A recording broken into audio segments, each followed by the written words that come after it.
apóstol Néstor, con directiva, con palabra fresca, con entrenamiento. Queremos ser entrenados. ¿Cuántos quieren ser entrenados? Muchos son entretenidos, pero no entrenados. Nosotros queremos entrenarnos porque sabemos que vienen grandes victorias, que viene una gran cosecha para Azul, para la región, y queremos preparar las redes. Señor, preparamos nuestro corazón para lo que tienes en este tiempo. Sabemos que este retiro, este fin de semana, este evento, no nació de la agenda de un hombre, ni algo por costumbre, sino que en oración, Señor, tú desde tu trono, Señor, bajaste diseño sobre nuestra iglesia para que tu siervo, el apóstol Néstor, pueda traer palabra fresca, pueda traer directivas. Queremos hacerlo en obediencia, en sujeción, bajo la cobertura, porque sabemos que ahí hay bendición, Señor. Por eso preparamos nuestro corazón con todo el liderazgo, con todos los servidores. Señor, aún bendecimos a los que no han podido venir. Señor, y que tanto hoy como mañana, Señor, podamos experimentar tu gloria, tu presencia, Señor, para prepararnos para lo que viene, Señor. Porque sabemos que tú nos darás grandes victorias, Señor. Te damos toda la gloria y bendecimos la vida de mi pastor, del apóstol Néstor, para que lo uses con poder en este tiempo. Señor, te decimos como Samuel, habla que nosotros, tus siervos, queremos oír. Y no solo oír, sino también poder obedecer y ser hacedores de tu palabra. En el nombre de Jesús, amén, amén y amén. Amén, pastor. Gracias, pastor. Tomen asiento, Dios les bendice. Qué bueno poder en esta tarde compartir con ustedes. Estoy realmente muy contento desde esta mañana. Ya podemos anunciar, ya podemos anunciar. Dios mediante, ya empezamos a orar para que los días 10 y 11 de noviembre visite Azul con una cruzada, un festival evangelístico, el doctor Alberto Motesi, que va a estar justamente visitando también Tandil, Bahía Blanca y Puerto Madryn, y estuvimos con los pastores en esta mañana trabajando, dando algunas orientaciones, y sabemos que, como decía recién el pastor, este va a ser un año donde realmente va a haber muchas victorias espirituales. Estamos convencidos de eso y sabemos que el Señor tiene preparadas grandes cosas para su iglesia, para su pueblo. Le doy muchas gracias al Señor también de poder estar presente. Mi participación hace unos días estuvo en duda, estuve muy afectado físicamente con una infección, pero bueno, aquí estamos. Gracias al Señor y ese gran invento de la medicina que se llama antibióticos, que produce resultados muy buenos. Aunque me siento, no sé cuántos alguna vez tomaron antibióticos y se sienten medios así. Bueno, yo me siento así, en un estado medio fantasmagórico, pero están acá. Esta es la Iglesia Bautista de Azul, hoy es sábado 7 de marzo del 2026. Estoy en tiempo y espacio. Bueno, antes de ir al tema, el Señor me concedió en los últimos años una gracia que yo le doy muchas gracias a Él, de poder volcar a través de libros, a través de escritos, muchos principios espirituales que de no hacerlo quedarían allí en el aire. Y traje mis 3 últimos títulos para todos aquellos que quieran adquirirlo, que son fundamentalmente herramientas de ministerio, herramientas de trabajo. Los títulos, estos 3 últimos títulos, uno de ellos se llama Adoradores de Mamón, cuando el dinero maneja una vida, la postura cristiana sobre la administración del dinero, bajo ese título, y tiene mucho que ver cómo nos administramos, los conceptos que hay en los ámbitos inclusive evangélicos, acerca de conceptos algunos distorsionados de lo que es la administración del dinero. Bueno, ese es uno de los libros. El segundo, que tiene más que ver con esta tarde y con ustedes, es el libro Remadores, entendiendo el liderazgo cristiano, o sea, explicando fundamentalmente de qué se trata el servicio y el liderazgo bajo una palabra que aparece en el Nuevo Testamento, en el libro de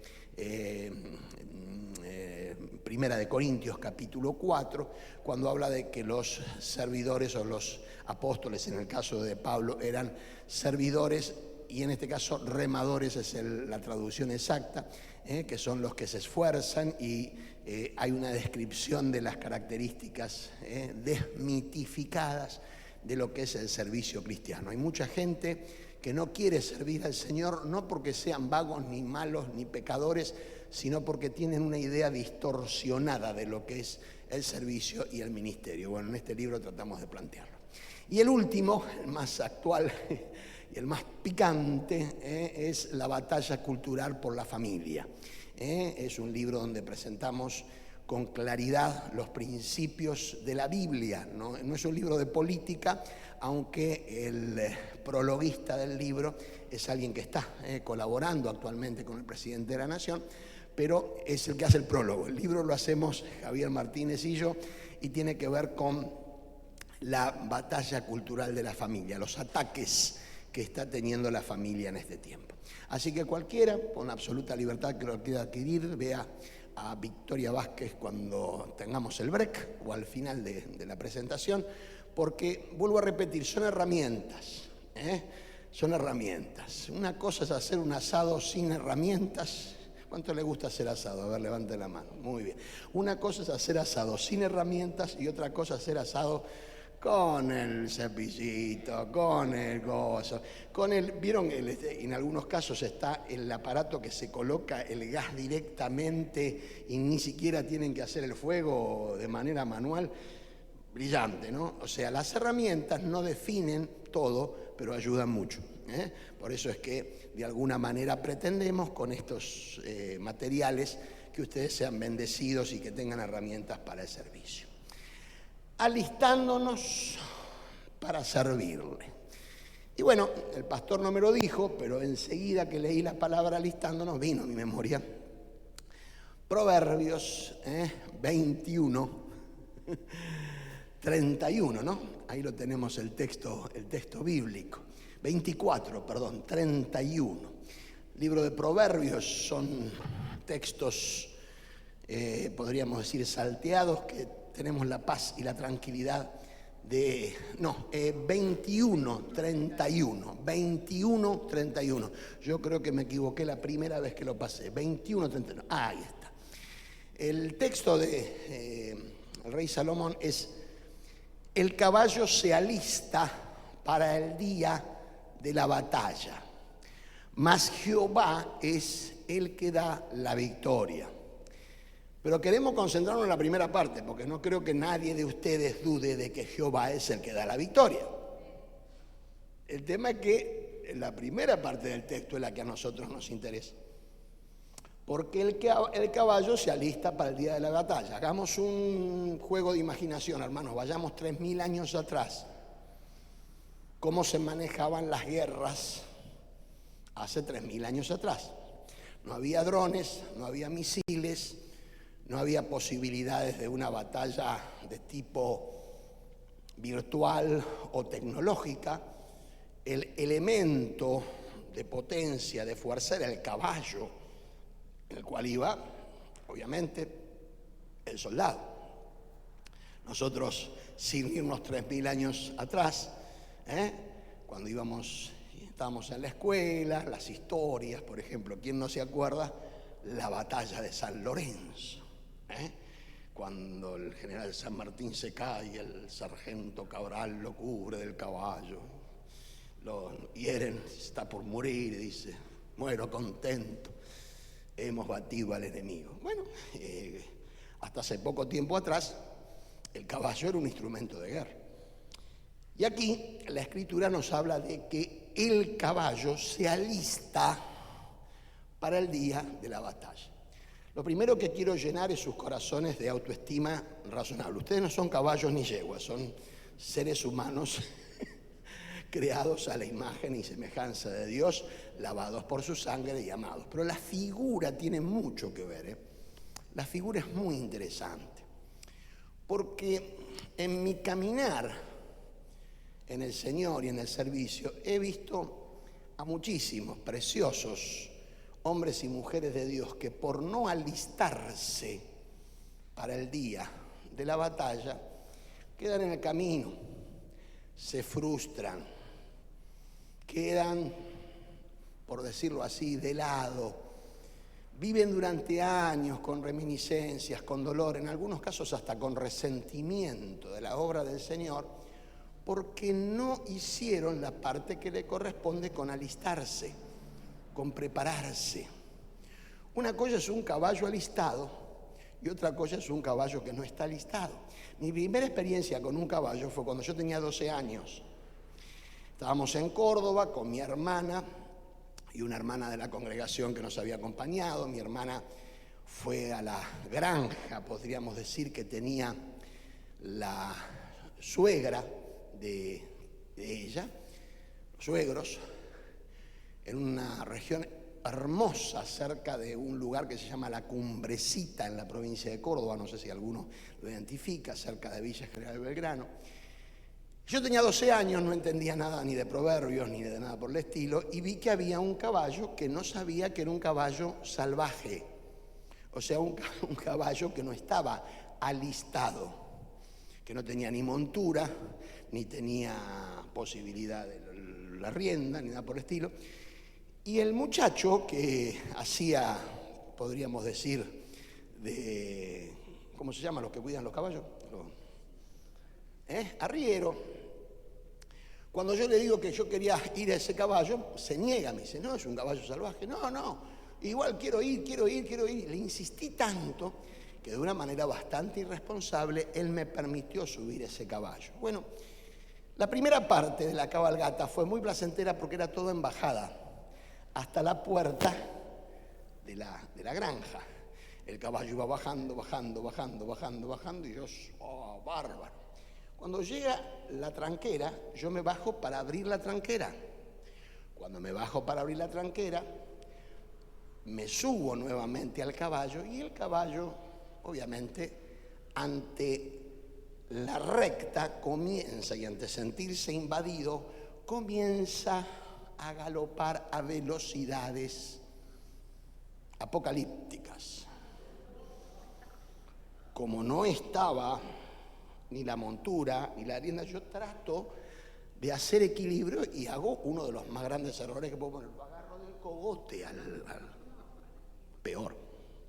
Entonces, siguió hasta que llegó una recta. Cuando llegó a la recta, el caballo siguió, y yo también. Seguí recto y el caballo, bueno, me caí, me lastimé. Enseguida vino la suegra de mi hermano, la suegra de mi hermana, el alemán que era el dueño del caballo, lo único que quería saber dónde estaba el caballo. Yo podría haberme muerto ahí, no le importaba nada, al pichón de nazi ese, pero bueno, estaba ahí. Y ahí me di cuenta y aprendí, claro, que ese caballo no estaba preparado para ser montado, para desarrollar todo. Porque una cosa son los caballitos estos que hay por acá, que uno paga unos pesos y va que parecen más que caballos, parece que estuvieran dopados, no sé, que le ponen 1,5 litros de clonazepam y que están tan así, no sé.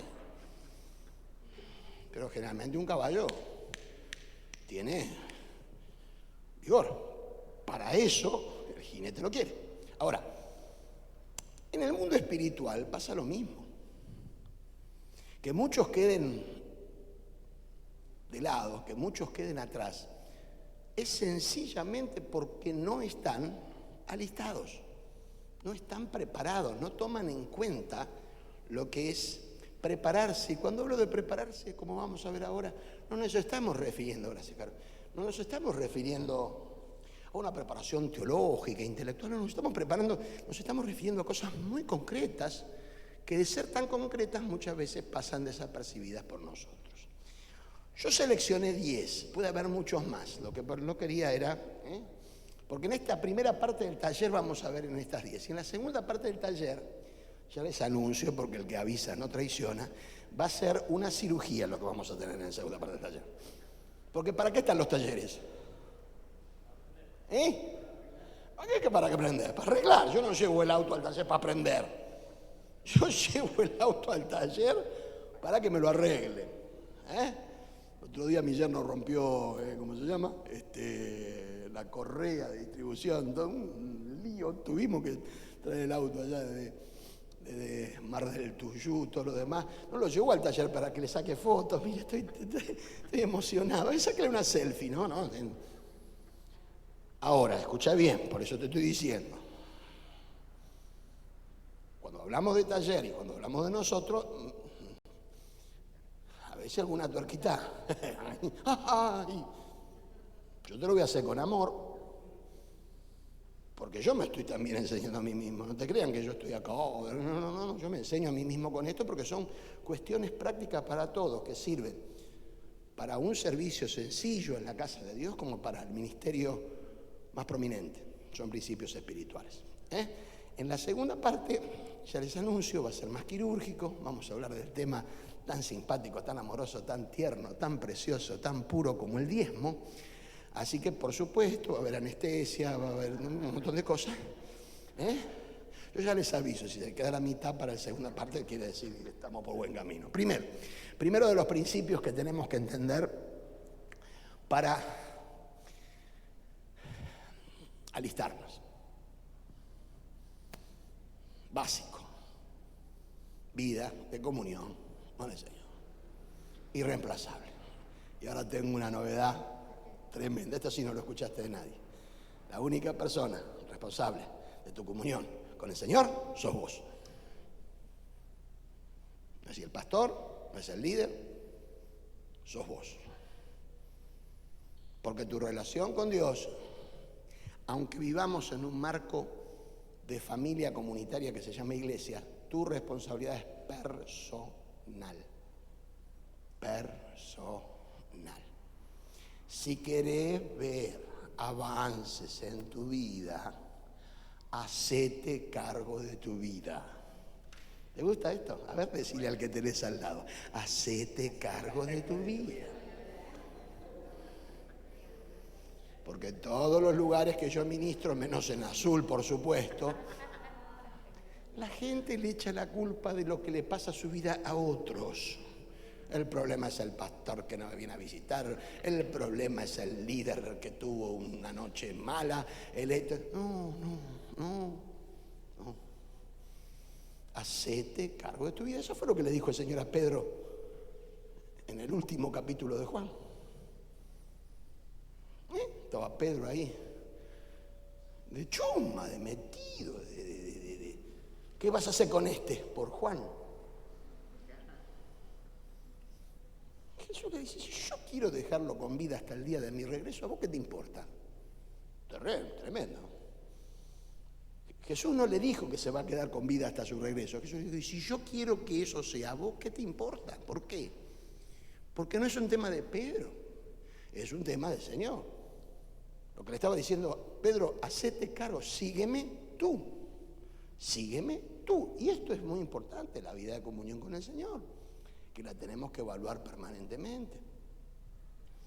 Tu vida de oración, tu vida de lectura de la palabra, tu vida de relación y de comunión, de una comunión sana, de una comunión linda, fresca, de ir todas las mañanas y todas las noches a la presencia del Señor, permitiendo que el Espíritu Santo te examine. Si vos lo haces de verdad, sabés que va a ser el Espíritu Santo, te va a examinar. Y si te va a examinar, te va a decir esto sí, esto no, esto sí, esto no. Te va a decir, esto lo hiciste bien, pero no lo hiciste bien con buena intención, lo hiciste bien con motivación falsa. Porque el Espíritu Santo es perfecto, no falla, tiene la precisión necesaria. Entonces, la vida de comunión con el Señor, tenemos que empezar por ahí. Ahora, esta es una responsabilidad diaria. Jesús lo dijo, el que me quiere seguir, niéguese a sí mismo, tome su cruz cada día y sígame. No hay posibilidad, se los digo con todas las letras, en el camino del Señor no hay posibilidad de piloto automático, de decir, pongo ahí, chao, me olvidé. No funciona así. Todos los días. Hoy venciste una tentación, gloria a Dios, pero no pongas el piloto automático porque la tentación va a venir el otro día. Y al otro día tenés que vencer y al otro día tenés que estar atento. No madurar, No decir, ay, esto a mí no me va a pasar. Si vos decís esto, no solamente te va a pasar terriblemente. ¿Por qué? Y porque justamente lo que el diablo quiere es eso, que vos bajes la guardia. Si vos tenés guardia alta en el mundo espiritual, el enemigo retrocede, le cuesta mucho más. Pero si vos bajas la guardia porque ponés ¿cómo se llama? Los autos tienen eso, este que tengo tiene eso. Velocidad crucero. La velocidad crucero es sensacional tanto y en cuanto vos estés atento. Porque si vos decís, ahora voy a velocidad crucero, pero velocidad crucero, si te llega a cruzar un camión o te está acercando un camión, poner el freno porque te haces torta. Vos no podés decirle después al fabricante, yo puse la velocidad crucero y casi más me mato. Pero solamente la velocidad crucero es para andar en un momento donde es apto para velocidad crucero. Y no se puede vivir la vida cristiana con piloto automático en la velocidad crucero. Porque hay nuevas circunstancias, nuevas instancias, un montón de cosas que suceden en la vida y hay que estar atentos. El apóstol Pablo lo dice claramente, la comparación que da el apóstol Pablo. Estar con los ojos bien abiertos, porque vuestro adversario, el diablo, anda como león rugiente buscando a quien devorar. Ahora, cuando el diablo ve creyentes en comunión con el Señor, con la guardia alta y sin velocidad crucero o piloto automático, no, este está despierto, vamos por otro. ¿Y por quién va a ir? Y porque está flojo en la comunión. Nunca me voy a olvidar una enseñanza de mi profesor del Nuevo Testamento, el doctor Stanley Clark, que había hecho una investigación, no él, sino cita la investigación que hicieron especialistas en el campo de la zoología en África, que los tres candidatos de la dieta del león africano son el animal débil, enfermo, el animal joven y el animal solo. Interesante, ¿eh? Interesante. Cuando el diablo sabe que estás apartado de la comunión, ¡bum!, va ahí. El diablo cuando ve todo una comunidad, ¿a quién ataca? Está toda la comunidad. El animal débil que está debilitado a causa justamente de la falta de comunión, del pecado. Y el animal joven no es el animal joven en cuanto a la edad joven, porque todos alguna vez fuimos jóvenes. Yo hace muchos años, pero fui joven también.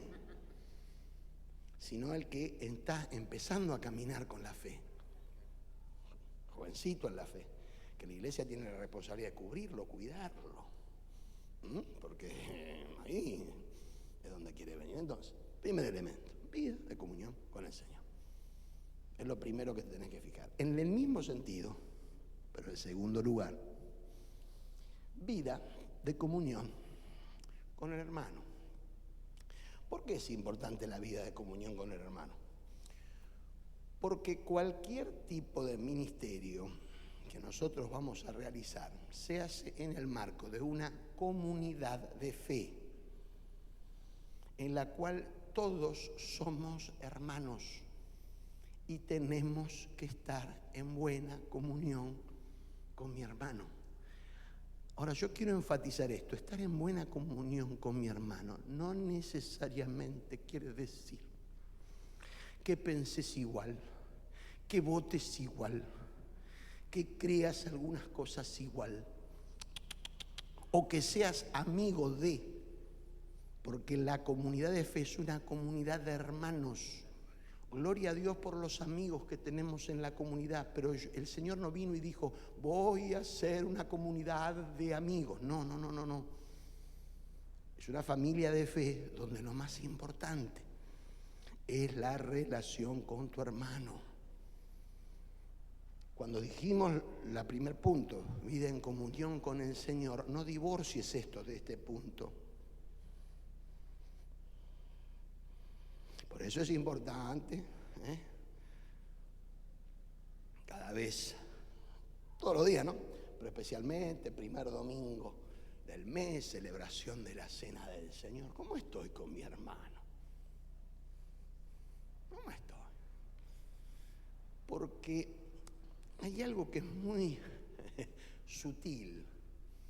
Cuando tengo algo con mi hermano y no lo soluciono en ese momento y mi cabeza lo desprecia, o porque cree que no es importante, o porque crees que tu hermano en realidad no está tan ofendido con vos, lo dejamos pasar.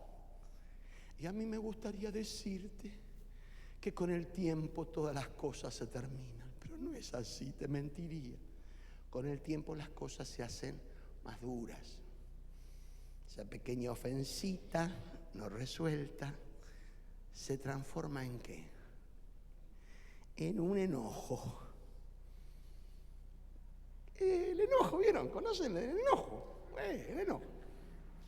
Entonces el enojo, pasa la mañana, pasa el mediodía, pasa el crepúsculo, pasa la noche.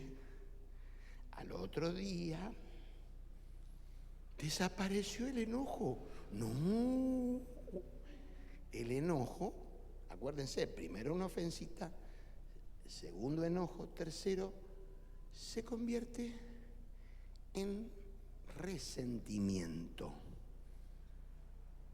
Me nombran el hermano y ya me resiento. No lo siento, sino como los chicos dicen, antes hablaban, me resiento, un resentimiento. No se cura el resentimiento y se pasa ya a los últimos dos estados, que son los más terribles, el rencor, que es la indisponibilidad personal de perdonar. Decido no perdonar. Ahora, ¿dónde empezó eso? Empezó con la pequeña ofensa. Y a veces termina allí, pero a veces no termina allí. Llegan al último, el odio. Pastor, ¿cómo en la iglesia van a...? Ojalá que no. Odio. Se odian. ¿Cómo empezó eso? Empezó por una tontería chiquitita así. Por eso es tan importante esto. Comunión con el hermano. ¿Pasó algo? ¿Cuál es el protocolo? El que aparece en la Biblia, hermano. Pastor, quiero hablar con usted porque tengo un problema con el hermano, pero el protocolo no comienza así. El pastor en todo caso es el último nivel. Primero es con el hermano y decirle, mira, me enteré que vos dijiste que yo soy gordo. Es así. Y la hermana que sincera, sí, perdóneme, pastor, dije que usted es gordo, punto. Y terminamos, se terminó el asunto. Yo estoy humorizando, pero a lo mejor hay otra cosa. Entonces, sí, pastor, perdóneme. Se terminó ahí el asunto. Se terminó ahí el asunto. La mayoría, el 90% de los casos termina ahí. Punto. ¿Por qué? Porque se aclaró. Cuando eso no se da, dice el Señor, no tenemos que terminar y dar el asunto por terminado, ¿no? Porque el problema sigue. Entonces, ¿qué hay que buscar? Y a dos personas suficientemente maduras que oficien como testigos. Y Jesús, en este caso, conecta la ley de Moisés, que era necesario en ese momento, buscar dos testigos. Vayan con los dos testigos. Mira, vengo a verte porque te acordás el otro día que vine para preguntarte si habías dicho o no que soy gordo. Bueno, no me quedó muy claro, los testigos y todo lo demás. Sí, la persona termina la situación y se aclara, gloria a Dios, y ahora se terminó. Pero ¿qué puede pasar? Y puede pasar que aún con los dos testigos la situación sigue tensa y no quiere haber reconciliación. Recién ahí lo vas a ver a Vázquez, que representa a la iglesia. No, y esto es serio. Jesús dice, dilo a la iglesia.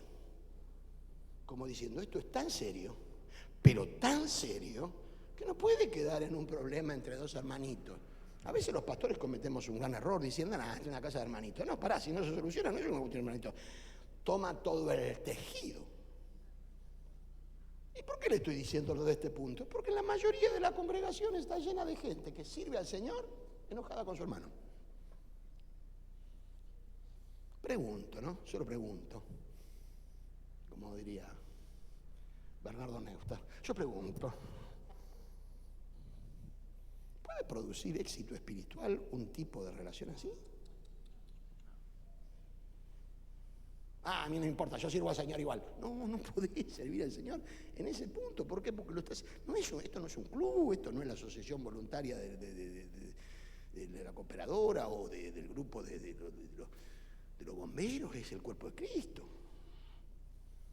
Y hay una cruz y hay sangre derramada. ¿Cómo va a estar así? Está bien. Y fomentar ese nivel de comunión madura en la fe. Madura en la fe. Te vuelvo a insistir, no te llama el Señor a pensar igual, no te llama a votar igual, no te llama a conceptualizar un montón de cosas, pero sí en la relación con el Señor, en relación con la fe en Cristo. Entonces, te tenés que preguntar, ¿cómo está la comunión con mi hermano? ¿Cómo está? Y en alguna oportunidad, más de una vez, quizás no hubo un pecado de acción contra tu hermano, pero que lo pensaste, y se anidó en vos. Entonces, mirá, vení. ¿Sabes la cantidad de gente que yo 20 años después me viene? ¿Qué pasó? No, porque yo pensé mal de usted. Bueno, hermano, le abrazo. En el Señor seguimos todo lo demás. Yo, gracias a Dios, viví libre de eso. Claro, porque si no, te tenés que volver loco. O por lo que usted dijo, o por lo que usted hizo, o por esto y por lo otro, porque ahí es donde tenemos que tener humildad. A veces no hay una intencionalidad manifiesta de hacer el mal, pero lo hacemos igual. Entonces ahí es donde tenemos que ser sensibles a la indicación del Señor. Quizás lo que pensé fue correcto, pero la manera de expresarlo fue incorrecta y produjo una herida. En otro caso, bueno, ustedes tienen que entender esto también. En todas las congregaciones pasa lo mismo. No todas las personas tienen la captación de herida como los otros. Hay alguna cosa que vos lo soplás y lo herís. Otra para herirlo tenés que dar. Pero cuidado, formamos todos parte del cuerpo de Cristo. No, ojalá pudiéramos trabajar. Yo siempre le digo a los pastores, ojalá pudiéramos trabajar como trabaja el frigorífico con chorizo, que son todos iguales. Los chorizos, ¿viste? Ping, ping, ping, son todos igualitos. No, acá la gente no es igual, ¿eh? Una cosa es un hermano que procede de una experiencia, otro de otra experiencia, otro con otras características, otro con otras historias emocionales. Algunos con padres que desde chicos los abrazaron, los dijeron, qué orgullo, hijo mío, y otro con los padres que lo único que hicieron fueron pegarle. No es lo mismo. ¿Vamos bien? Vida de comunión con el hermano. ¿Cómo está con el hermano, con la hermana? Y si el Señor te muestra, hacelo. ¿Sabe qué? Produce resultados lo que dice el Señor. Punto 3. Cómo me gusta esto. Sentido de pertenencia de la iglesia local. El Nuevo Testamento menciona la palabra iglesia en dos aspectos. Uno, en el aspecto universal. Cuando te digo iglesia universal no me estoy refiriendo a la palomita y a los hermanos que dicen perdí de sufrir. No te estoy hablando de eso. Estoy hablando de la iglesia de Cristo, de todas las generaciones, de todas las naciones, salvadas por la sangre de Cristo a nivel general. Pero la segunda acepción que aparece más en el Nuevo Testamento es la palabra iglesia local, que es la iglesia de una ciudad. Ahora, dentro de la iglesia local de una ciudad hay diferentes congregaciones que forman parte de la iglesia local de la ciudad. Yo hoy estoy ministrando en esta congregación y hablar de sentido de pertenencia es que si querés alistarte para el servicio, tenés que tener un sentido de que esta Iglesia Bautista fundada en 1982 por el gringo Crockett, esta es una iglesia local dentro de la iglesia local. No es ni mejor ni peor que otras congregaciones locales de la ciudad. Pero si vas a servir, tenés que decir, esta es mi iglesia.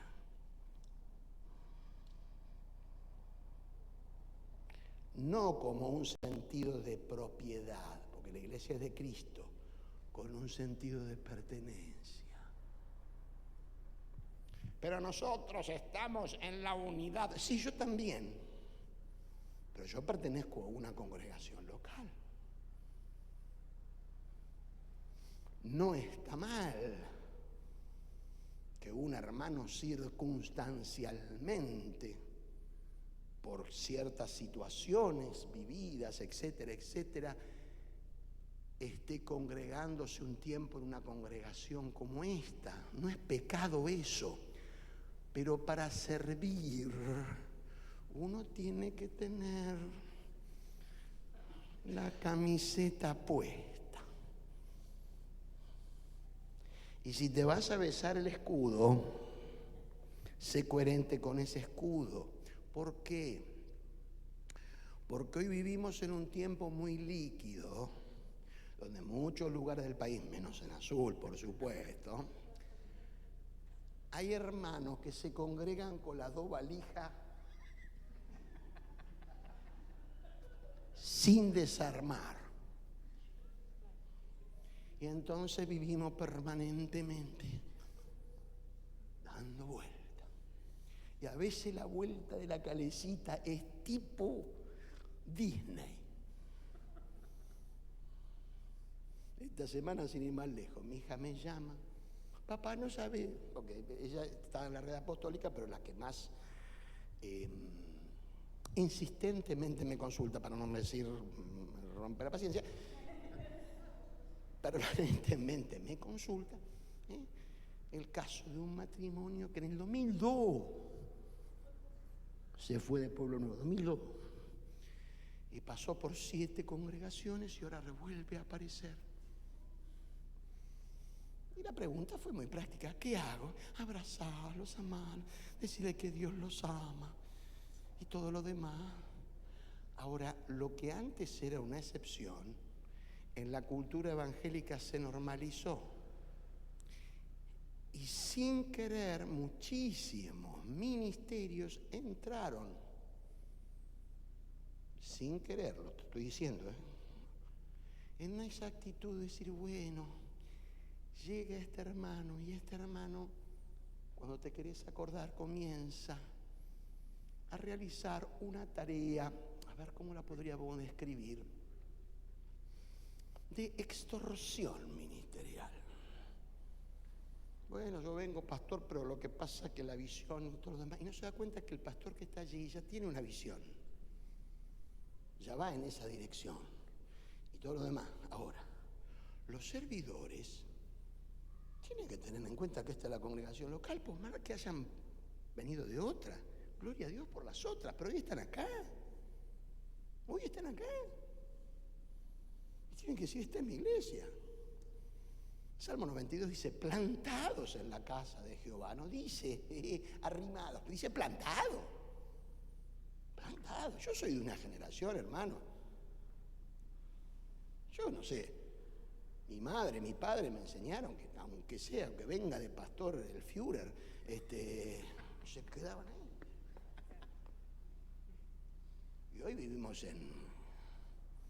a mí me ha tocado, el pastor lo sabe, tener que desatar espiritualmente, hermano. Y a mí de Pueblo Nuevo me sacan con los pies para adelante. Y a los 10 minutos, pastor, quiero que ore porque me voy a este nuevo ministerio. Bueno, antes que ore te desato. ¿Cómo te desato? Sí, vos dijiste esto. Para colmo, el tema mío es que tengo un problema, tengo una memoria. Vos dijiste esto. Oh, claro, sí, claro. No está plantado.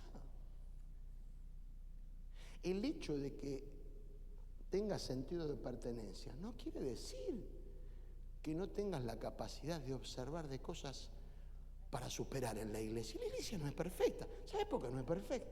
¿Crees que te lo diga? Porque no es perfecta. Porque estás vos. Si la iglesia estuviera desprovista de personas como nosotros y estuviera solamente llena de ángeles, sería perfecta. Pero no es perfecta porque estamos nosotros. Hay cosas para perfeccionar. Entonces no te desanimes. Destaca lo bueno, pensá lo bueno. A veces nosotros, los pastores, nos damos más manía hasta que conocemos otras realidades. Gloria a Dios por lo que tenemos nosotros. Claro, ¿por qué? Porque te damos cuenta que... Y a veces nosotros caemos en la trampa. Hoy que hay redes sociales, mirá esa congregación. Esas son fotos, hermano. Fotos son. Cuando te metes en la ensalada esa de César, ves de todo.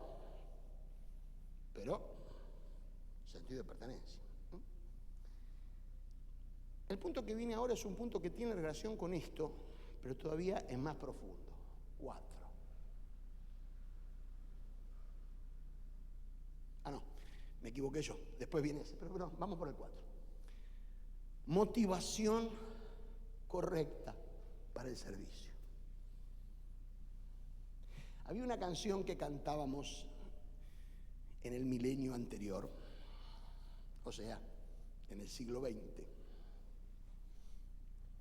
que también era el milenio anterior, que decía más o menos así: yo te sirvo porque te amo, tú me has dado vida a mí, no era nada y me buscaste, tú me has dado vida a mí, vidas hechas pedazos te llevaron al Calvario tan cruel, tu amor será mi anhelo, tú me has dado vida a mí.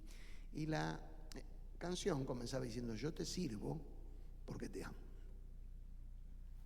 No puede haber ninguna otra motivación para servir al Señor correcta, legítima, que no sea por amor al Señor. ¿Por qué te estoy enfatizando esto? Porque hay muchísimas motivaciones incorrectas.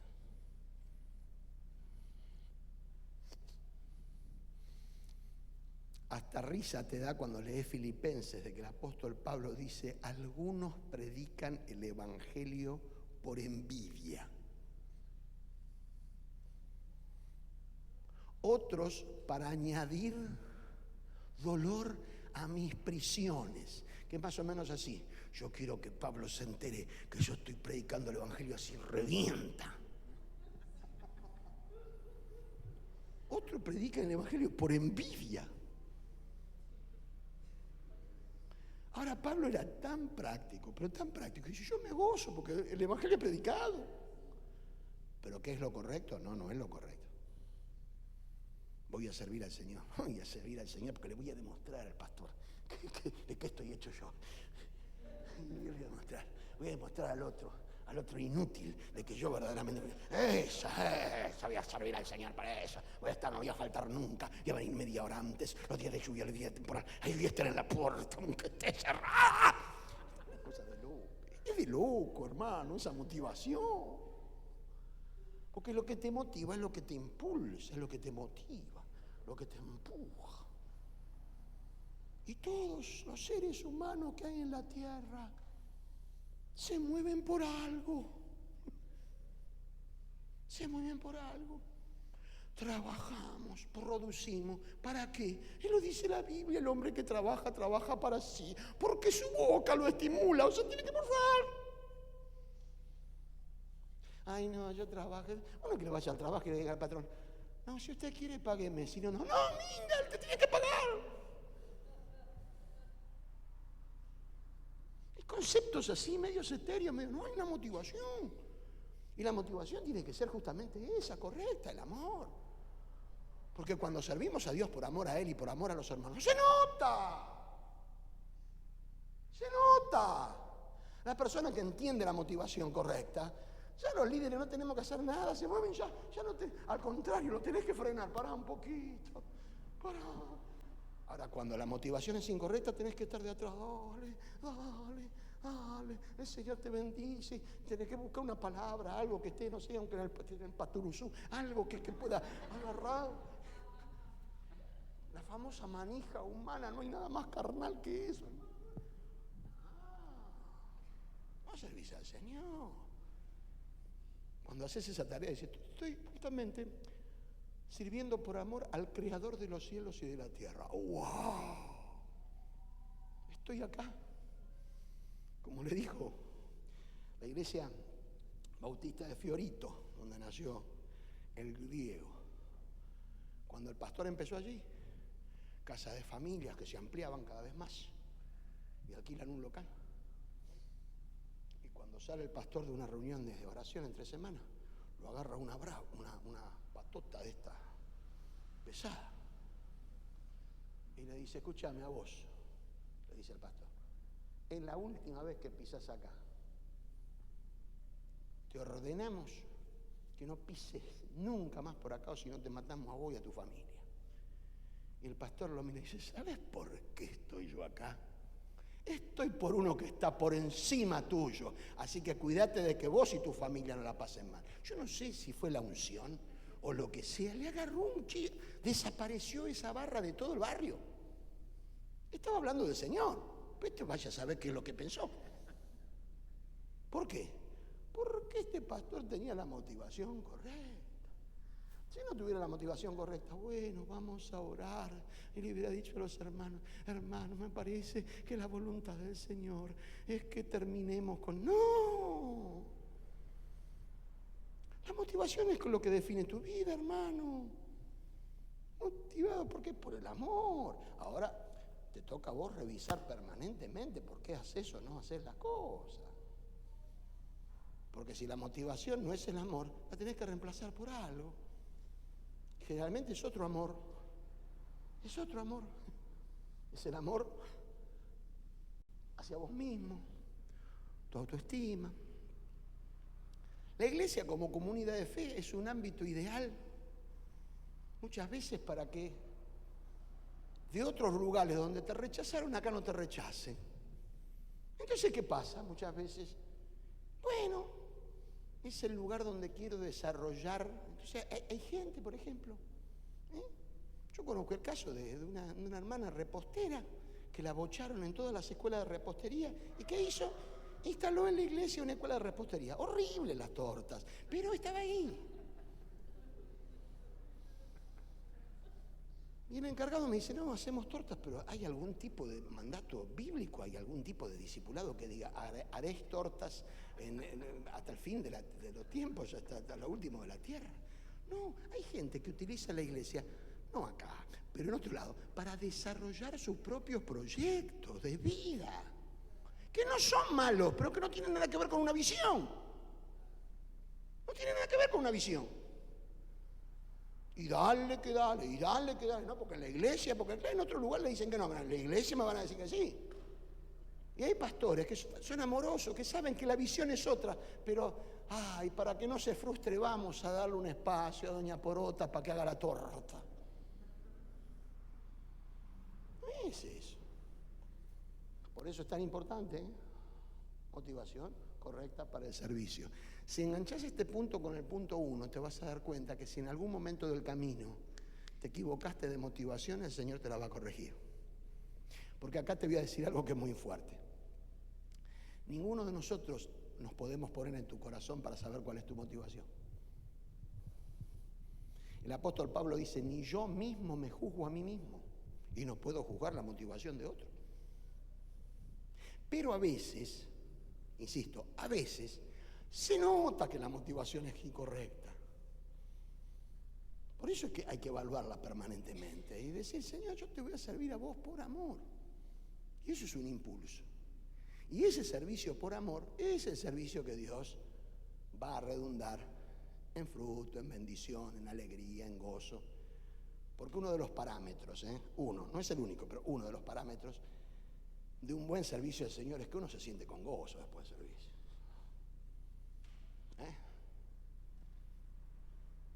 Y cuando el Señor te quiere corregir en algo, y te va a corregir. Uno en el pastorado muchas veces ha hecho cosas que se termina preguntando qué es lo que estoy haciendo. Y el Señor después nos revela, bueno, estás haciendo algo que naturalmente te dijeron que tenías que hacer, pero no es lo que tenés que hacer.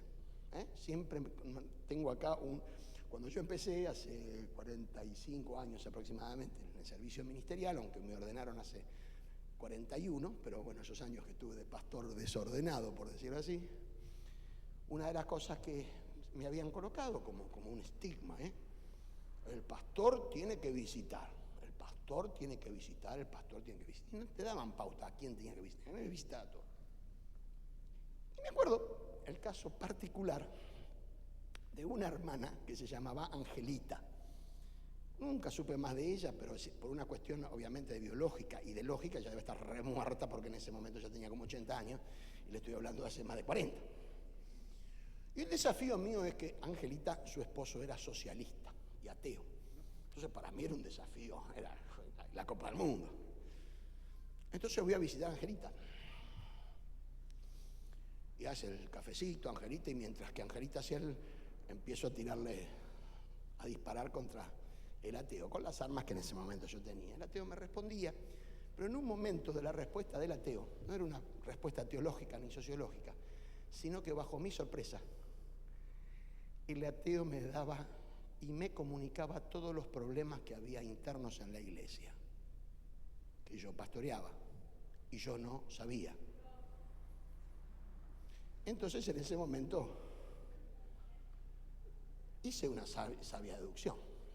El ateo es incrédulo, no cree en la revelación, no cree en que Dios le habla a las personas. ¿Cómo corno sabe este tipo todo lo que está pasando ahí? ¿Quién era la culpable? Angelita. Angelita era de esas hermanas que hay en todas las congregaciones menos en Azul, que tenía una lengua larga. Y era tan poco sabia que se la compartía los problemas de la iglesia. ¿A quién? Al esposo ateo. Como para que no crea más. Era una socia de Satanás total. Y me acuerdo, tenía 22 años, 23 años. Salí con una bronca. Hablándole así. ¿Qué estás haciendo acá? Yo no te dije que vengas allá. Y ahí me di cuenta que nosotros, los pastores, por un sentido del deber, hacemos un montón de cosas que el Señor nos manda hacer. ¿Cómo descubrir eso? Con una sencilla palabra: fruto. Pero nuestra cabeza está programada como para decir, bueno, pero hay que hacerlo. No, hay cosas que sí hay que hacerlo, pero hay otras que no. Hay que visitar, pero hay que visitar con propósito. Yo el único propósito que descubrí en esa visita, que Angelita era más chusma que la misma serpiente de Adán, y que el viejo socialista ateo iba a ser cada vez más ateo, porque ni con los ateos hay tanto chisme. Pero después me di cuenta, no, esto tengo que hacerlo en forma direccional, con propósito, con bendición y todo lo demás, pero nunca errarle a la motivación correcta para el servicio. ¿Vamos bien? ¿Están despiertos todavía? Vamos a seguir. Punto 5. Sana lealtad a la autoridad pastoral. ¿Por qué puse sana? Porque hay lealtades que son enfermas. Hay líneas ministeriales en la Argentina y en Latinoamérica que son patológicas, enfermas, que hacen del pastor una divinidad. Ahora, atención con esto. No conozco ninguna comunidad de fe exitosa que tenga una actitud de sus líderes desleal para con sus pastores. Lealtad es a la autoridad pastoral, es reconocer esa autoridad pastoral, seguir esa visión y darse el permiso de tener honestidad para con el pastor cuando hay situaciones que no se entienden, no se comprenden o no se pueden llegar a hacer. ¿Por qué? Porque de lo contrario ya no es lealtad, es deslealtad. Y todos nosotros, los pastores más veteranos, sabemos de qué estamos hablando. Y dermatólogos especialistas pueden ver los cuchillos que tenemos en la espalda clavados. por gente que interpretó mal la lealtad. Entonces, una sana lealtad es justamente eso. Porque ustedes siguen a Jesús. El dueño de la iglesia es Jesús. Pero Jesús coloca en las congregaciones líderes pastorales para que desarrollen un marco y una visión y un enfoque. Entonces, la actitud debe ser leal en el sano sentido de la palabra leal. ¿Vamos comprendiendo esto? Y que si hay alguna situación que no se entiende, y ni que hablar cuando hay una situación que está fuera de propósito, porque evidentemente los pastores seguimos siendo seres humanos, eso lo explico bien en Remadores, la iglesia tiene que tener los mecanismos suficientes como para ver la manera de recomponer eso. Y los pastores deben tener siempre un corazón dispuesto a ser direccionados, corregidos por el Espíritu Santo, pero a veces el Espíritu Santo se puede manifestar por un hermano en la fe que dice, mire pastor, me parece que esto está mal. Los pastores no son los sabelotodos de la iglesia, ¿eh? Los pastores no son los dueños de las... Ahora, cuidado con esto, porque los que venimos de modelos pastorales débiles y poco flojos de papeles, muchos han pasado a un extremo donde prácticamente la figura pastoral es una figura divina.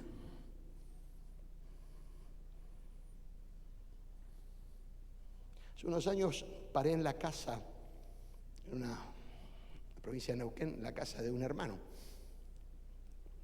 que era líder de la congregación, porque me invitaron a participar de un campamento y todo. Y en un determinado momento, este hermano me dice, pastor, quédese acá, le hice mate y todo, porque yo tengo que ir a buscar, tengo que ir a lavar el auto, porque viene tal predicador y lo tengo que llevar al campamento, al predicador y todo, y mi pastor me dijo que lave el auto. Entonces yo inocentemente le dije, mira, yo vengo del campamento, está lleno de barro, medio metro, 75 centímetros de barro, de cosas. Lo vas a lavar y lo vas a embarrar de vuelta. Pero se lo dije con esa onda y me mira mal. Así como, no, ¿por qué me dice eso? A mí mi pastor me dijo que vaya y que lave el auto. Y voy a ir y lavar el auto. Hace lo que quieras, papá. Te estoy diciendo que es una gilada. El pastor cuando te dijo que lave el auto, te lo dijo para que honres a este pastor y todo. ¿Qué sentido tiene lavar el auto si 10 minutos después? Pero me quedé con esa sensación. ¡Qué ceguera! Esos extremos son peligrosos. Porque de ahí a que después un pastor diga, no, tuve una revelación de las 7 doncellas que tienen que estar conmigo. Y todo un montón. Ustedes se ríen, eso pasó. Creyentes como ustedes. Bueno, peor que ustedes. Pero estaban así. Amén. Porque Dios se lo reveló. ¿Cómo Dios le va a revelar a un tipo que tenga 7 mujeres alrededor de él? ¿Pero lo creen? No se opongan. Y empiezan a citar versículos que no tienen nada que ver. No toquéis al ungido de Dios. Eso no tiene nada que ver. Vos tenés que tener discernimiento. Por eso la lealtad tiene que ser sana. Sana. Y si hay algo, si hay una conversación, pastor, quiero conversar con usted. Tac, pum. ¿Para qué? Ah, bueno. Interesante. ¿Con qué objetivo? Pero hay muchos que dicen, no, yo no, con este tema no me meto, no. Y ahí está el problema. No te metes y te convertís en una persona desleal. Yo la mayoría de las veces que tuve que confrontar esto, porque yo en un momento lo tenía que confrontar, me dice, no, que yo no me quería meter, es que ya te metiste. Vos tendrías que haberme dicho esto es así, y yo después una vez, lo mismo que con una palabra, lo mismo que con algo que me yo ya se lo dije, pastor, amén, ya me lo dijiste, a partir de ahora está en mi responsabilidad hacerlo. Pero la deslealtad produce servicios muy flojos, porque evidentemente se nota en el ámbito espiritual eso. Una de las cosas que yo admiro de David es que David construyó, el rey David, construyó un liderazgo donde tenía gente alrededor de él que eran leales, pero verdaderamente leales. Y cuando David estuvo a punto de equivocarse, Joab, que era un sanguinario, y David dice, vamos a hacer el censo. Joab se avivó que ese censo iba a ser un desastre, porque se daba cuenta que el corazón de David era un corazón en ese momento soberbio, orgulloso, se había olvidado de Dios, y Joab le dice, rey, no está bien lo que estás haciendo. Eso es lealtad sana. Porque el tipo ve el error y se lo comunica. Si después, como hizo lamentablemente David, no escuchó a su leal siervo Joab y hizo igual, ese es un tema de él, pero Dios le mandó hasta por Joab. Y qué bueno es cuando los pastores tenemos gente lealmente sana. O sana lealmente, o sea, en el sentido de que yo me sujeto al pastor, sujeto a la autoridad pastoral, pero de una manera sana. Y por supuesto, es recontra obvio, va a ser muy difícil que puedas servir bien al Señor si estás en una actitud de lealtad. Porque la lealtad, obviamente, ni siquiera tiene que ver con lo pastoral, tiene que ver con la vida cristiana. Ser desleal. O con mentiras, o con cosas, o con picanteos, o con chicanas y todas esas cosas. Amén. Leal al general. Punto 6. Vamos al punto 6. Quedan poquitos. Si querés desarrollar un servicio fructífero, tenés que tener una actitud de aprendizaje permanente. La mayoría de los servicios y de los ministerios comienzan a morirse cuando ya no querés aprender más nada. Cuando ya no querés aprender más nada. Ya está. No, aprendizaje permanente. Porque vos seguís siendo un discípulo. Hay alguno que se graduó de discípulo acá que ya está. No, si te graduaste porque estás muerto, y yo lo veo acá que están todos vivos. Mientras que dure tu vida aquí en la tierra vas a aprender. Pero ojo con la actitud de aprender. El ministerio me ha enseñado que hay gente que permanentemente tiene hambre de Dios, y hay gente que aunque son creyentes, aunque se van al cielo, aunque están seguros de su salvación y todo lo que, ya entraron en una actitud que es lamentable, de la que yo ya lo sé todo, no aprendo más nada. Son de lo que vos decís, vamos a leer este texto, y desde el fondo, yo ya lo conozco el texto. Ya lo conozco, ya sé. Una actitud infantil. Yo conté cuando hice echar una maestra, o cuando hice renunciar a una maestra cuando tenía 6 años. Tenía 6 años y vino una maestra nueva, la congregacióncita que estábamos nosotros, yo tenía 6 años. Había un sacrificio para conseguir una maestra para los niños. Y viene la directora y la presenta a la maestra. Una chica que era un bomboncito, tiernita, todo, temblaba. Estábamos todos los vagos ahí, 6, 7 años, chicos. Y estaba la chica, les presento, esta va a ser la nueva maestra de ustedes. Y bueno, y estábamos nosotros ahí. Lo primero que hace esta piba es agarrar y decir, bueno, hoy vamos a ver la historia de David y de Goliat. Y yo tenía 6 años, 7, no tenía filtro, no tenía nada, pibe, mentalidad de niño. Y le dije, otra vez con la historia de David y de Goliat. ¡Boing! Se fue, renunció. Se me armó un lío. Mi mamá, la maestra, la directora con mi mamá. Claro, porque el causante había sido yo. Yo lo único que dije que... ¿Por qué? Porque la mente del niño, como la mente del creyente inmaduro, dice, el dato ya lo tengo, ya la historia la tengo.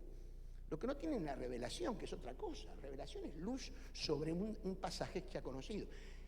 Ahora, que yo haya hecho eso hace 60 años, en un estado de niñez, con la pobre piba que le hice renunciar y le agarró un ataque de pánico, de llanto y todo lo demás, un escándalo, pero de proporciones. Es semejante a lo que yo veo muchas veces domingo tras domingo con gente que no te lo dice porque son grandes, pero que ya está en la actitud de decir: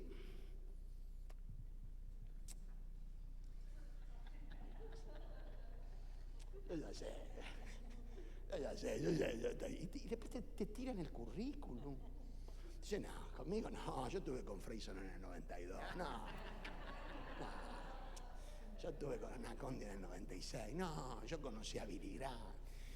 Hasta la Madre Teresa de Calcuta no para.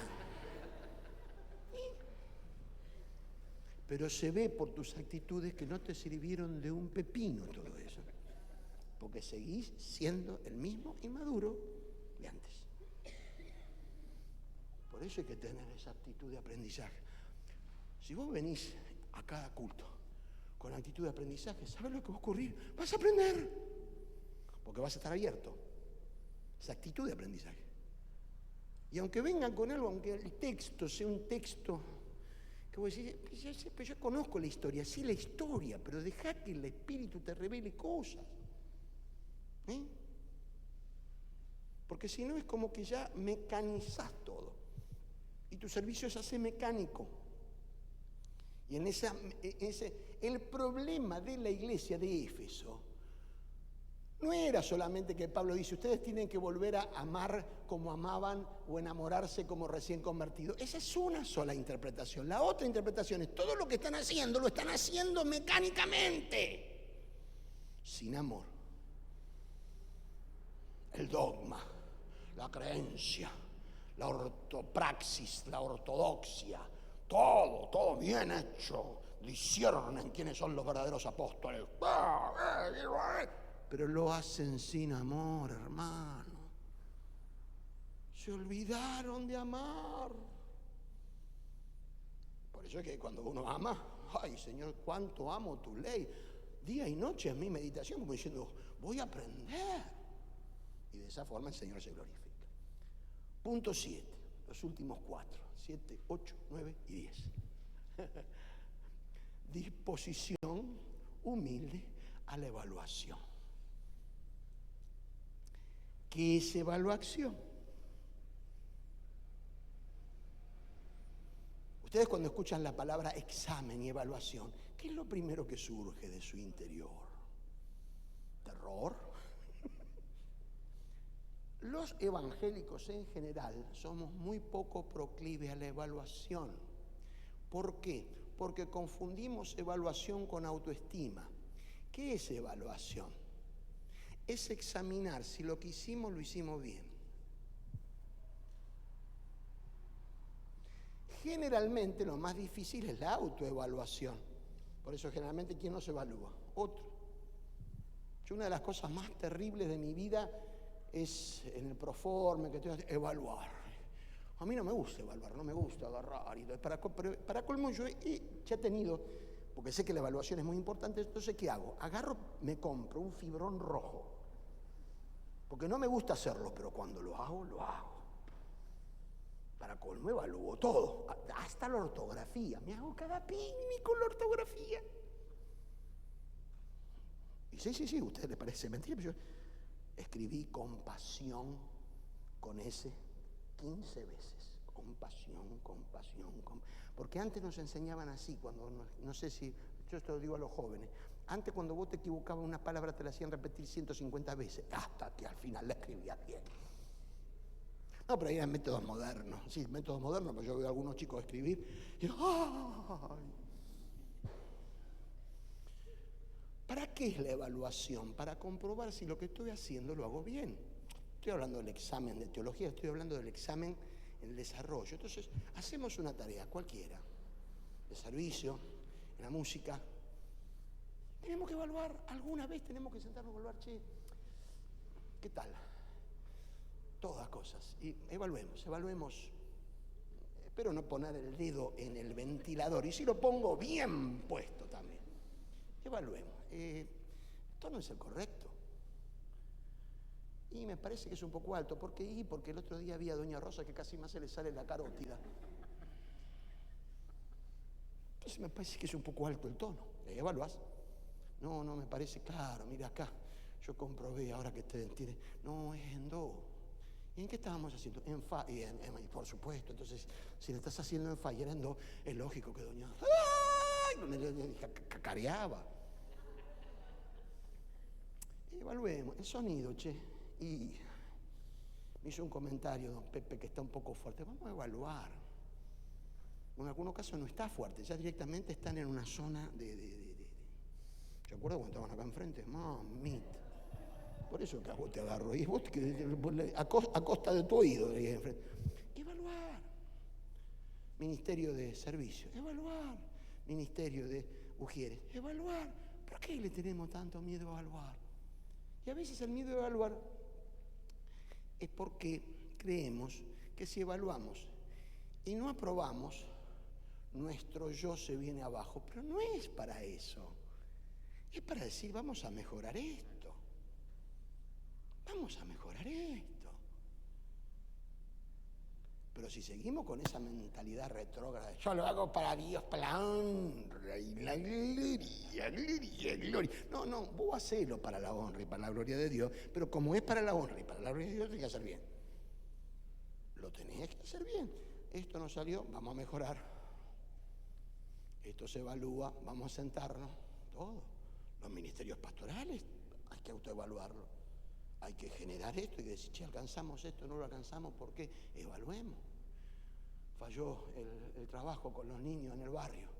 Claro, cuando vos evaluás, era un barrio de jubilados, no había ni un pibe. Pero como lo hicieron por un impulso, porque la hermana Porota tuvo una visión de trabajar con los niños en ese barrio, ni siquiera han sido bueno que ese barrio es un barrio de jubilados. Si hay niños, porque lo van a visitar los nietos un día a la semana, pero no porque viven niños ahí. Ahora, ¿cómo haces para que eso mejore? Con evaluación. No. ¿Por qué no nos ponemos a orar y vamos a hacer ese trabajo en un lugar donde haya niños? Claro. Luego me dice, vamos a ir a pescar. Che, pero acá no hay nada. Porque si vos investigás te va a decir, no, esta no es época. Es como que yo, un día también, yo estaba en julio, me voy a San Martín de los Andes, jamás en mi vida había pescado, entonces agarro la caña. Con la caña, con el pescadito ese, con el coso, lo tiro en el lago y viene un hombre muy humildemente y me dice, mire señor, le van a hacer la multa. ¿La multa por qué? Porque primero no es época de pesca, segundo se está procreando y tercero porque usted necesita un permiso que no tiene. Ahí fue la evaluación antes de la pesca. Agarré la cañita, me la guardé y no sé, saqué fotos, no sé qué. Pero eso hay que evaluarlo. A veces nosotros tenemos mucho impulso, tenemos que hacer un poquito más científico, más decir, che, esto que vamos a hacer, es buena época para hacerlo.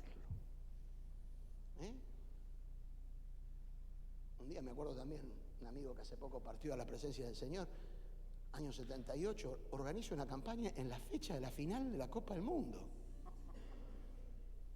Lo único que había en esa campaña eran banderas argentinas. ¿Por qué? Porque él creía que no íbamos a llegar a la final de la Copa del Mundo y llegamos a la final de la Copa del Mundo. Y esos 2 días la gente estaba con la cabeza en la Copa del Mundo. Claro, no era el culpable. ¿Quién iba a saber qué? Pero habían puesto la fecha esa. Para colmo, el día final, la gente que llegaba tenía que llegar caminando y todo, porque no había ómnibus, nada, porque todos se iban a festejar y todo lo demás. Ahora, muchas veces esas cosas las evitaríamos si hacemos procesos de evaluación, humildemente. No, para autoflagelarnos, no. Esto no anduvo. Vamos a trabajar con eso. Esta mañana yo le hablaba a los pastores, empiecen a trabajar con esto. No solamente es entusiasmo, las vidas, seguimiento, consolidación, etcétera, etcétera, etcétera. ¿Cuándo hacer la evaluación? Con cierta periodicidad. No es que cada domingo te tenés que terminar. No, para. Y si van a hacer evaluación y la actividad es el domingo y vas a evaluar el domingo, no lo hagas el domingo, porque el domingo estás con la mi bilirrubina alta o baja. Par de días, los colaboradores, che, ¿qué pasó? Y sí, va, y qué, ¿se entiende esto? Se entiende. Octavo, ya falta menos, Punto 8. Flexibilidad a nuevos desafíos. La peor maldición que hay en el servicio es ver que el Señor te está usando bien en un servicio y te da un desafío nuevo y dice, no, yo acá, este es mi lugar, este es mi puesto. Pasa con lo que le pasó a mi tía Lita. Mi tía Lita era la encargada del ropero de la iglesia donde ella se congregaba en Buenos Aires, en Constitución. Cuando se murió la tía Lita, fue un misterio masónico investigar quién tenía la llave del ropero. Se hicieron investigaciones policiales, la gendarmería, la prefectura, la Policía Federal, los grupos GEOs de Estados Unidos vinieron para investigar. ¿Por qué? Porque mi tía sirvió al Señor y a la gente y amaba a la gente con necesidad y tenía el ropero, pero era la única dueña de los misterios del ropero. 2 meses después lo encontré al pastor, todavía no encuentro la llave. Seguramente ese ropero ya era una convención multinacional de polillas que estaban ahí ¿Por qué? Porque a veces nos quedamos en esto. A mí no me saqué, a mí no me saqué de la música. Está muy bien que toques y ministres, pero a lo mejor el Señor te está llamando a otra cosa. El Señor te está llamando a otra cosa. Y hay nuevos desafíos. Y los dones y el llamamiento son absolutamente inmovibles. La palabra se llama irrevocables. Pero tenés que descubrirlo. Por eso lo que a lo mejor estás haciendo ahora, que está bien, no lo tomes como que toda la vida vas a... ¿Por qué? Porque hay nuevos desafíos. Y ahí es fundamental la tarea de los líderes, la tarea del pastor, de persuadir, esta persona está con este proyecto, con esta visión, Para colmo, de acuerdo a la Biblia, ese pequeño servicio es una plataforma para otros. En lo poco has sido fiel, en lo mucho te pondré. Hacer esas cosas con dedicación, con empuje, pero fundamentalmente ser flexible a los nuevos desafíos, porque la comunidad de fe y la comunidad del reino es permanente, está viva. No es una lagunita, es un río. En la laguna, siempre está igual la laguna, porque el agua está estancada, en el río se mueve. Primera vez hace 20 años que fui al Limay, creía que el Limay era una lagunita, mamita, el río Limay, ahí en Neuquén. Me tiré en un lado y a los 5 minutos estaba 400 metros más adelante. Y me acuerdo que un bañero me dijo así, como diciendo, ¿estás loco vos? Bueno, y salí. Un río, claro, después investigué, eso viene de allá del Chocón. Una fuerza. La iglesia es así. Que no te toque la muerte y tengas la llave de la tía Lita y que nadie sepa dónde está la llave. Abrí el juego de nuevo desafío. Punto 9. Y enseguida tomamos el café. 9. Si se te revela esto, hermano. Aptitud para resolver conflictos. Si hay problema, trata de resolverlo. No vengas a alcahuetear al pastor. No, porque él es pastor, no es Houdini. Él es el pastor. Hay conflicto, se presenta un conflicto, porque en todo tipo de tarea ministerial hay conflicto. Tenés capacidad de resolverlo. Y si no lo podés resolver, bueno, recién ahí en segunda instancia busca ayuda colateral. Pero tenés que tener eso. Una de las cosas que más uno lo harta en el ministerio es cuando me viene, pasó esto. Pero esto es fácil de resolver, pensá. Vos tenés que creer, hermano, tenés que creer que abajo acá del cráneo tenés un músculo llamado cerebro que tiene las capacidades dadas por la divina providencia para modificar realidades y resolver cosas. Es así. Pero si vos, ay no, pero si me equivoco, si te equivocas, te equivocás. Es una comunidad de amor, no te van a fusilar porque te equivocás. Salvo que el error sea el producto de una maldad muy generalizada, pero si no es así, te puedes equivocar. Pero resuelve conflictos. Porque cuanto más crezca el cuerpo de Cristo, los conflictos van a venir. Y hay que resolverlo. Y vos tenés la capacidad para hacerlo. A tenerlo, ¿cómo seguimos? ¿Cómo hacemos? Estaba recordando hoy en la mañana en el devocional, hace un año, el Señor nos reventó todos los planes que teníamos. Porque nosotros como iglesita teníamos todos preparaditos, minga. Digo el Señor, porque hubo que rotar la necesidad, ya no podíamos pensar en nuestro bellísimo programa, teníamos que ayudar a la gente. Y en menos de 48 horas organizar equipos, brigadas, no solamente nuestra congregación, todas las congregaciones, y empezar ahí y llevar un lado al otro, la asistencia en algún lugar que estaban aislados literalmente, la palabra aislados de isla, vivían en isla y había que llegar con el agua por acá, con comida, porque no tenían, se le había acabado la comida y la gente necesitaba comida. Pero ahí la iglesia demostró que tiene los dones para resolver problemas. Que ni siquiera se nos ocurrió pensar en nosotros tenemos la cosa. Y como Dios es Jehová Jireh, y la provisión vino. La provisión vino de lugares increíbles. Un día llego allá a Soler y veo todo de la pared esta hasta acá, llena de esos fiambres caros, jamón cocido natural, esos salamines, era una cosa así como para. Claro, como habían tocado el agua, había que sacarle el coso, y esa empresa, creo que era Diarco o Macro, nos había donado, eran, pero millones y millones de pesos para la gente necesitada. Yo quería meterme en la cola y me dijo, dame los salamines a mí. Y ahí una vez más descubrí que el Señor sigue siendo Jehová Jireh. Pero ¿quién tiene que resolver el problema? Nosotros. Último y final consejo para alistarnos. Disposición. Esto es lo que le faltó a mi tía Lita. Disposición a formar nuevos colaboradores.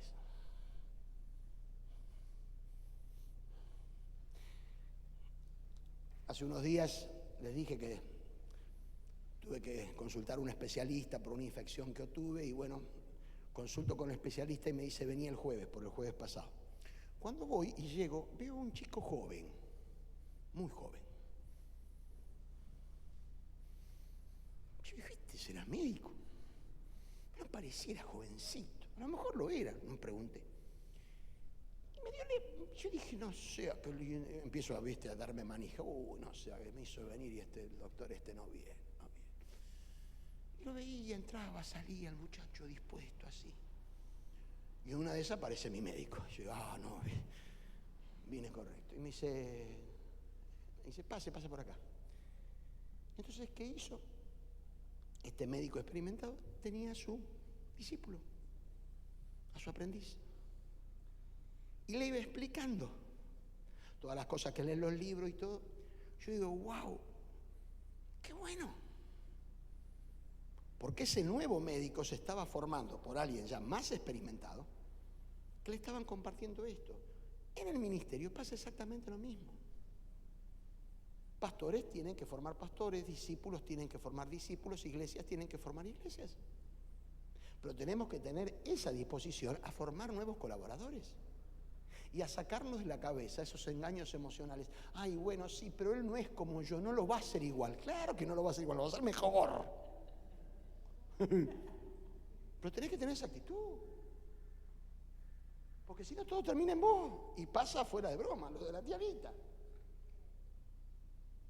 El error fue ese, no su falta de amor. Claro que tenía un amor grande, pero se concentró todo en ella. Y la obra de Dios sigue.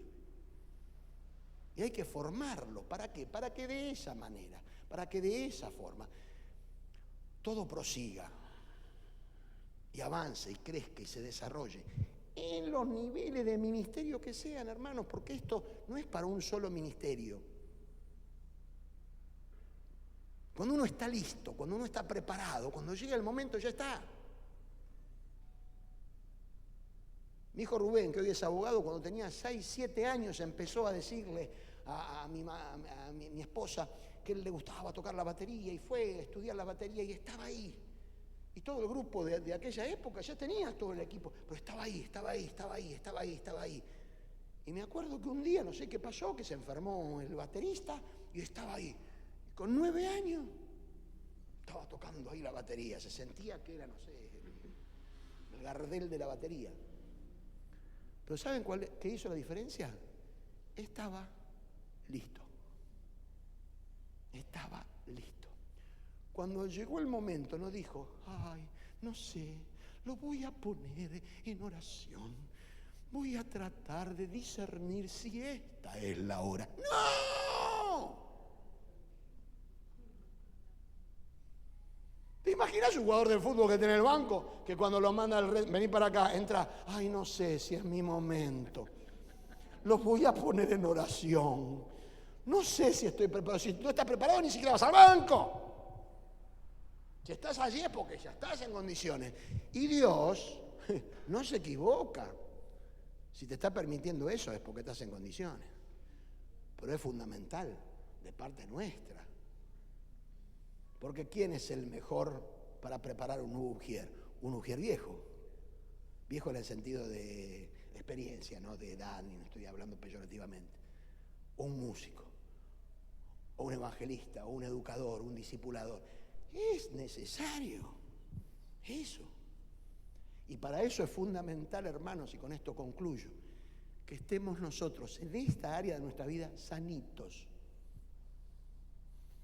Que emocionalmente, le voy a decir esto y con esto termino, porque es una bomba lo que le voy a decir. Muchos ministerios pastorales aplastan a la iglesia porque no tienen la mentalidad de ver la posibilidad de nuevos pastores. ¡Qué siervo maravilloso! ¡Qué hombre de Dios que era! Che, pero ¿cómo sigue la historia? Ah, no sabemos. Pero no dejó a nadie. No. Ahora que venga Gabriel y Miguel del cielo a decir, esto sigue así, les traigo del cielo. No, no vienen del cielo. Miren, los pastores vienen de acá abajo. Pero hay que tenerla esa vida. Si no, ¿cómo hace? El caballo se alista para el día de la batalla. Mas de Jehová es la victoria. Amén. Señor, bendecimos tu nombre en esta tarde, te damos gracias por el privilegio, el honor que nos da de servirte. Señor, y que estos principios puedan ser aplicables en el desarrollo de nuestras vidas. Queremos servirte con la excelencia que merece tu nombre santo. Y te pedimos que tú estés glorificándote en todas nuestras vidas a través de lo que hacemos. En el nombre de Jesús. Amén y amén. Amén. Hay café que ya tiene anestesia incluida para la segunda parte que vamos a tratar.